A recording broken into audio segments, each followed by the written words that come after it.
Učenici, dobar den. Ja sam Javorka Stojanova, nastavnik po psihologiji 4. godina. Dnešниот видеочас ќе го посветиме на обработка на следнава наставна единица. Развојни периоди. Целите кои што треба да бидат постигнати на денешниот час се следниве. Запознавање со развојните периоди на човекот, препознавање на карактеристичните промени на секој развоен период и увидување на последиците од развојната криза на секој развоен период. Развојот на човекот главно се дели на два големи главни периоди. Пренатален период, пред раѓање, и постнатален период по раѓање. Да започнеме со пренаталниот период, односно периодот пред раѓање. Пренаталниот период е оној период од развојот на човекот, кој што го опфаќа моментот од зачнувањето па се до раѓањето на единката. Значи, процес на развој кој што се одвива исклучиво во утробата на мајката или интраутерина средина. Низ тој развој единката минува низ три клучни фази, и тоа фаза на зигот на развој, ембрион и фетус. Меѓутоа, во тој период, посебно во фазата на фетусот, тоа е таа последна фаза од развојот, можат да се приметат влијанија на различни средински фактори, меѓутоа и влијанија кои што потекнуваат од интраутерината средина, односно утробата на мајката. Постнаталниот период е период после раѓање и него го карактеризираат 5 развојни периоди. Тоа се период на доенче, период на детство, период на младост, период на зрелост и период на старост. Меѓутоа, при премин од еден во друг развоен период на човекот, најчесто се случува развојна криза кај човекот, што значи дека потребите кои што ги има во тој период од развојот не може повеќе да ги задоволува на еден стар, вообичаен начин, туку тој период од развојот изискува нови потреби, односно нови начини, нови механизми на задоволување на потребите кои што се јавуваат кај човекот. Да започнеме со периодот на доенче. Тоа е период кој што го карактеризираат од временска рамка гледано првите 18 месеци од животот на детето. Во тој период, во почетокот, детето е немоќно, беспомошно, живо суштество, меѓутоа постепено се активира и преминува во многу активно дете. Се случуваат многу интензивни промени, кои што практично се однесуваат на сетилниот развој, физичките и моторните способности, кои всушност ја дават основата на неговиот интелектуален, емоционален и социјален раст и развој. Детството е еден многу важен период од развојот на човекот, бидејќи какво детство ќе имаме, тоа укажува каква личност на младиот човек понатаму ќе имаме формирано, и затоа се потрудивме да го одработиме преку 3 развојни подпериоди подетално. Тоа се рано детство од 18 месеци до 3 години. Тука комуникацијата меѓу родителот и детето се интензивира, така да детето почнува да го развива говорот, учи по пат на обиди и грешки, по пат на повторување и имитирање, каде што главен модел е неговиот родител, со кој што практично се идентификува и кој практично го имитира, односно детето е водено од страна на родителот. Фондот на зборови се зголемува со тек на време, така да до крајот на 3-та година може да составува и прости реченици. Почнува да станува самостојно, да ги контролира движењата, да усовршува разни нови способности и вештини за движења. Практично во овој период детето учи да скока, трча, турка, вози, фаќа, фрла и така натаму. И сето ова го прави детето да биде што посамостојно во извршување на повеќе работи, така да учи исто и за одржување на хигиената, да се облекува, соблекува, да се храни, пие. Така да сите овие активности го охрабруваат да биде што понезависно и да детето тежне кон тоа само да извршува што повеќе активности. Предшколско дете е дете од 3 до 5 годишна возраст. Тука љубопитноста е важен момент во животот на детето, преку кое практично се труди да го спознава светот околу себе, прашува доста, станува свесно дека може да научи многу работи. Родителот во овој период од развојот на детето поставува правила, значи дава граници на однесување, меѓутоа многу е важно да се каже која е причината за поставената граница, односно правило, ако родителот сака тоа да биде почитувано и применувано од страна на самото дете. Значи, родителот дава информации, воспоставува граници и правила, меѓутоа, сушност е и првиот и најважен модел на однесување кое што детето го имитира. Родителот полесно се разбира ќе го научи детето на посакуваното однесување, доколку го подкрепи со свој личен пример. Играта е најглавната преокупација на детето во овој период. Игра разни улоги, што ги гледа дури и кај возрастните.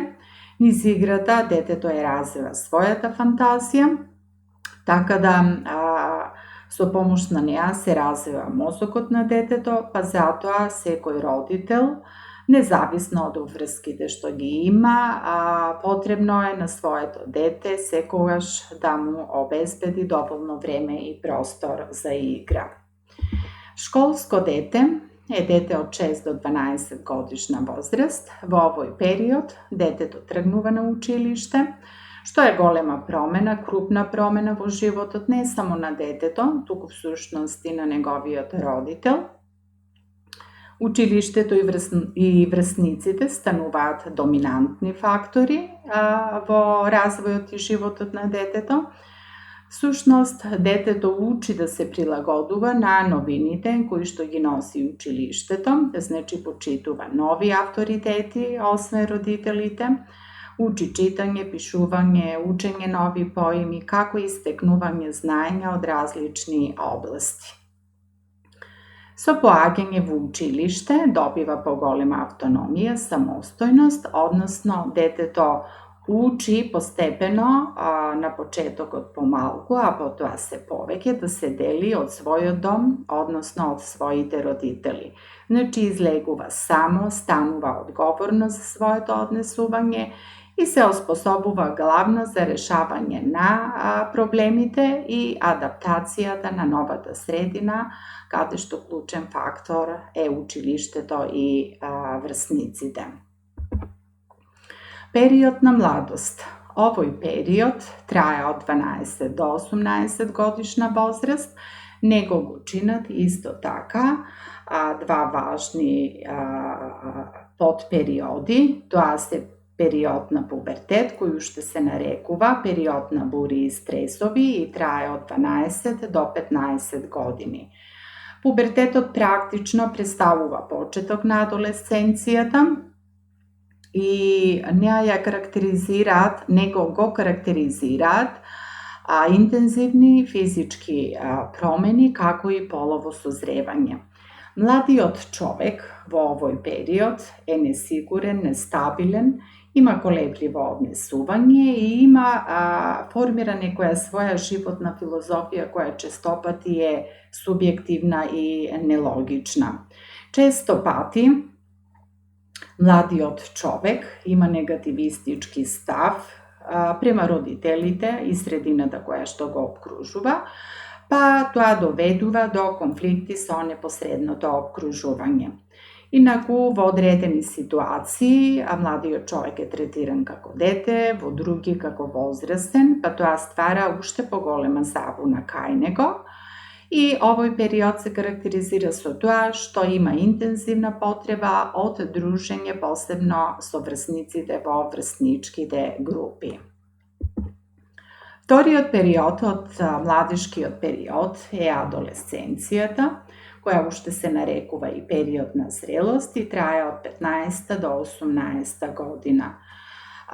Во овој период младиот човек станува се посамостоен, независен, го користи сето она во животот што го има стекнато како знаење или искуство. Социјалните врски и односи, кои што ги гради не само со врсниците, па и другите лица, стануваат побогати, подлабоки, поинтензивни, а и се доста значајни за него. Во овој период младиот човек пројавува посебно интерес према лицата од спротивниот пол.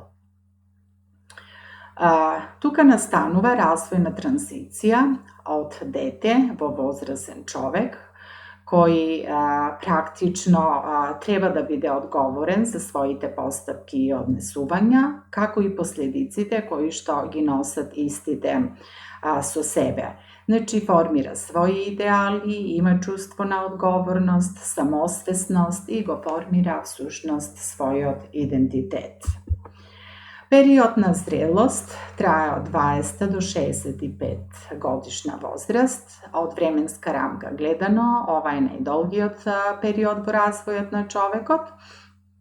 И тука практично има неколку подпериоди, значи доцна младешка возраст или рана зрела возраст, која трае од 20 некаде до 30 години, средна зрела возраст до 45 години и до 65 доцна зрела возраст.